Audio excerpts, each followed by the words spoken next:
Greetings, today we're going to be changing the external battery bracket. As you can see, it was broken from the inside, so we had to keep it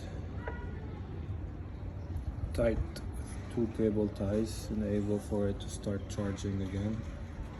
I'm going to start by removing this bolt here. This one I guess is broken, the broken part. Here comes the bracket with 3 screws for the bracket itself and 2 T15. You can see for the external battery to be fixed back on it, to be mounted on it using the T15.